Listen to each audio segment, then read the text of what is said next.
Good morning everyone and welcome to my channel, and it's me again, ang inyong chismosong Kaalda Vlogger.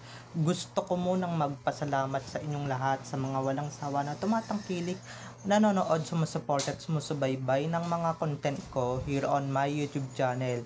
So wag ninyong babaktawan o lalaktawan tong ating content ngayong araw. I'm sure na hindi ninyo pagsisisihan na pinanood nyo ito mula umpisa hanggang hulihan, and syempre wag kayong mag-i-skip ng segment. Okay, buuin nyo to start to finish, and don't forget to share this video.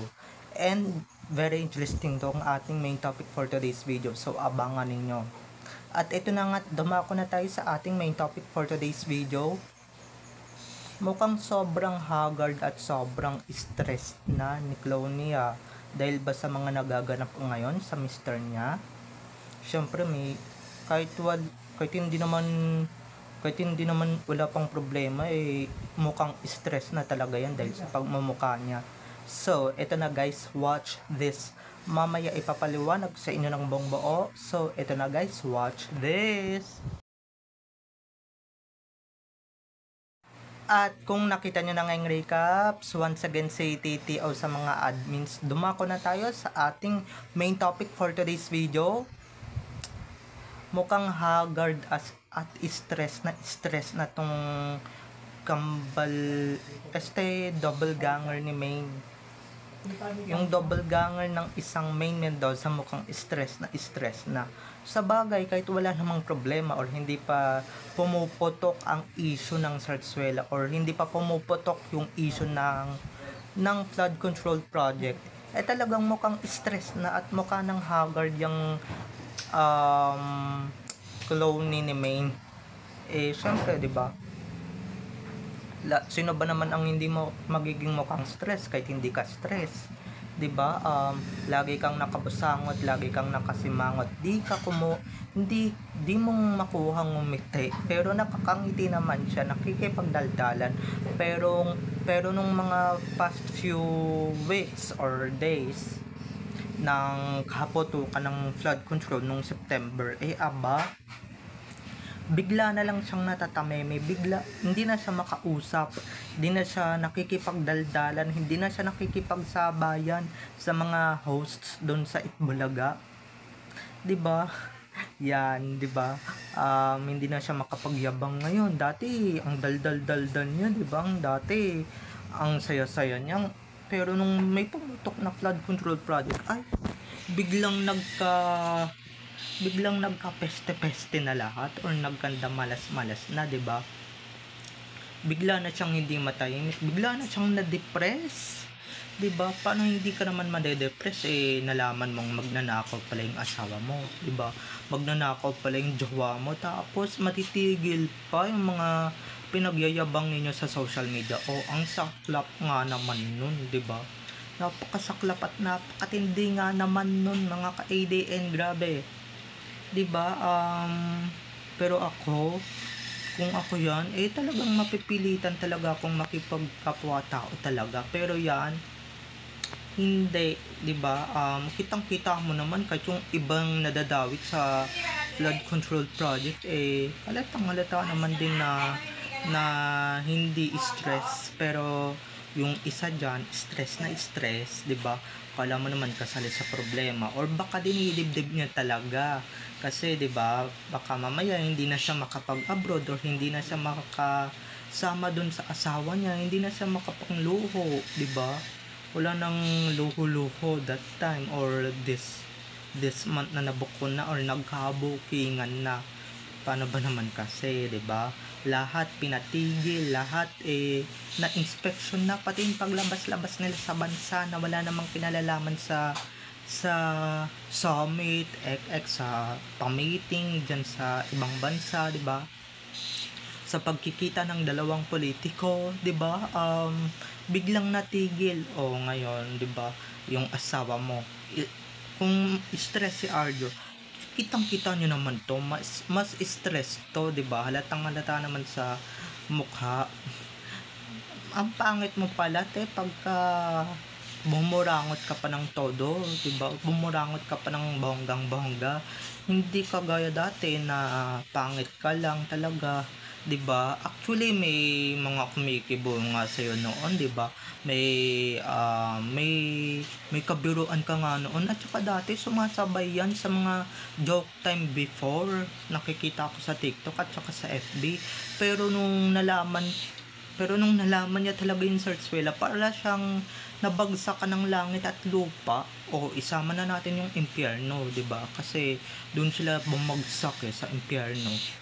Doon pala yung bagsak nila ngayon, at syempre pinahinto na talaga ni God mismo yung mga kahibangan ninyo, yung mga kawalangyaan ninyo, yung mga kagaguhan ninyo, 'di ba? Yung mga katarantaduhan ninyo na masyado silang mayayabang. And syempre nabuko na yung asawa mo na akala nyo hindi mabubuko, akala ninyo hindi kayo safe pa, na porket nag-a-abroad kayo, yun naman pala kaya kayo nag-a-abroad, kaya kayo nagwawawalwal or nagpapapasyal sa iba't ibang bansa ng buong taon na, buong 3 years na panunungkulan ni Spotted sa or ni Arjo sa Quezon City.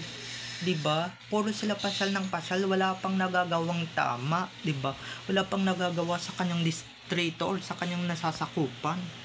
'Di ba? Tapos tignan niyo naman, pasyal ng pasyal. O ngayon, wag siyang lalabas or wag siyang babalik sa bansa. Magtago na lang siya kung saan man siyang lupalop nandoon. 'Di ba? Kasi baka mamaya ingat ka, 'di ba? Baka mamaya pagka lumabas ka or lumantad ka, ay nako, dadamputin ka talaga ng mga kawatan dyan. Nako,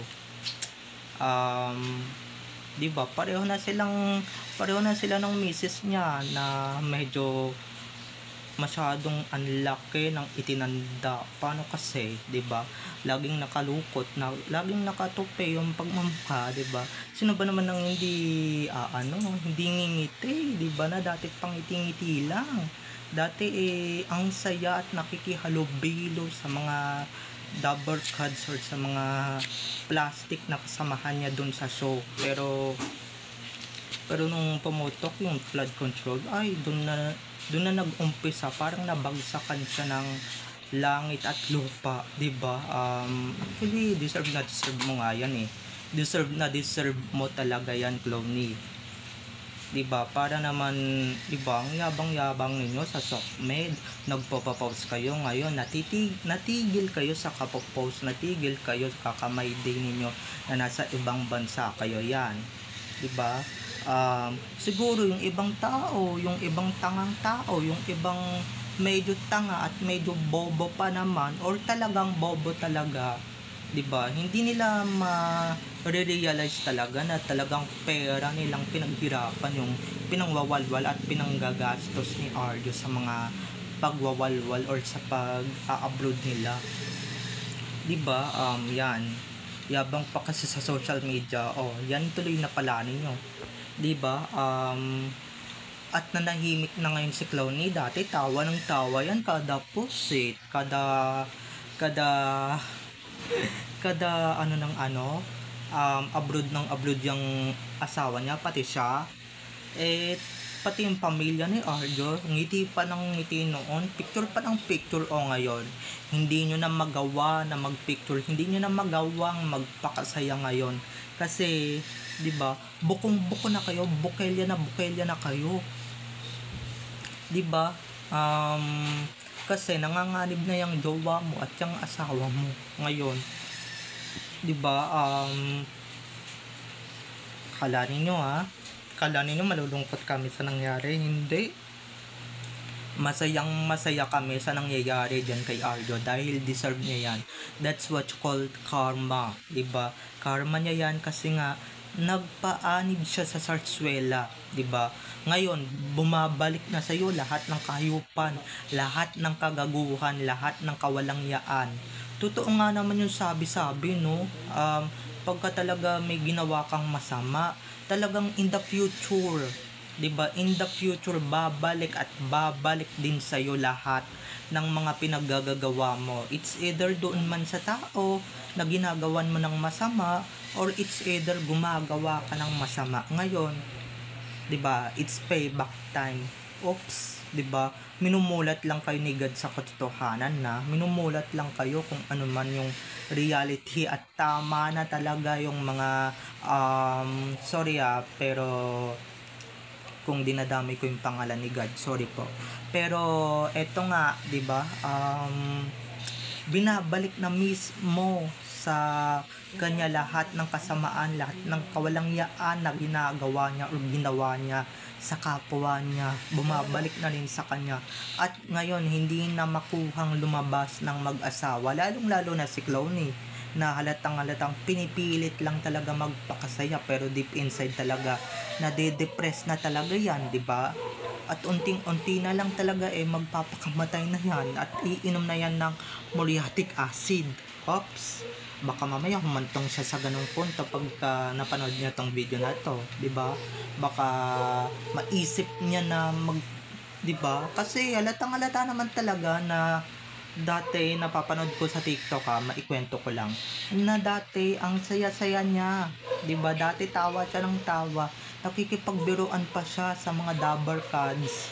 Ngayon, 'di ba parang lutang na lutang, 'di ba? Parang lugmok na lugmok. Hindi man lang makuhang umiti sa camera, 'di ba?